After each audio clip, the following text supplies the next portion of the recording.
Good evening. I'm Norah O'Donnell in Washington, along with Vladimir Duthier, who is leading our team of correspondents in the path of Hurricane Milton tonight. Thank you for joining us.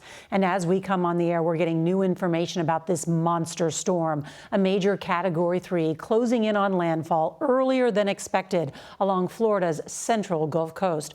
Millions are bracing for impact. Now, the latest track just in has the eye of the storm hitting the Sarasota area. That is just south of Tampa, a region that hasn't had a hurricane this powerful in more than 100 years.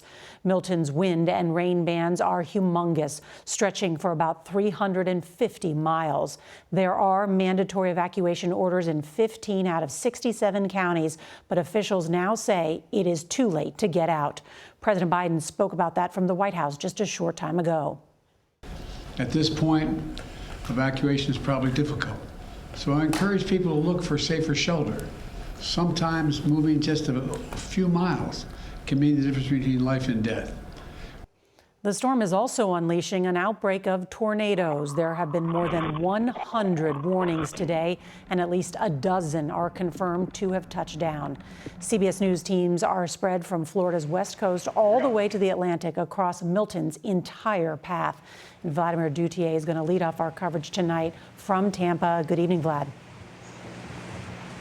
Good evening, Nora. You can see behind me the rain has picked up. The National Weather Service is saying that the gusts that we're seeing behind us right now are at 65 miles an hour and further south 75 miles an hour. The rain is drenching the ground, which is going to make that storm surge when it comes that much more difficult to deal with. The latest view from the International Space Station shows just how large and how menacing Milton is. It is more than twice as wide as the Florida Peninsula, and it's expected to maintain hurricane force all the way from the Gulf Coast to the Atlantic.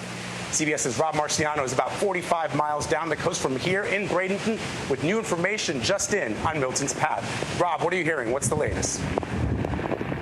Well, Vlad, I can tell you this, that we're gusting now to hurricane strength here, and our phones just went off saying that in this county, emergency services have been suspended. I expect our phones to go off again in just an hour or so. They say that extreme wind warning is going to be in effect. All right, the latest of this storm is that it's less than 50 miles off the coast now and moving at about 15 miles an hour. So that means it's coming in before midnight, and we're going to get the hurricane force winds and some of those extreme winds over 100 miles an hour in the next hour or two.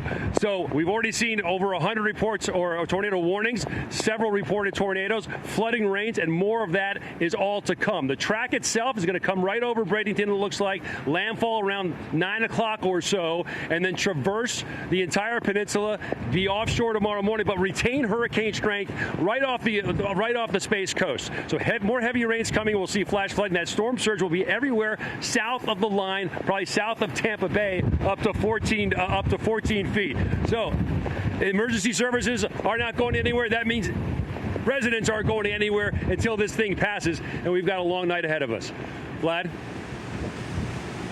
Indeed. Rob Marciano reporting tonight. Thank you, Rob.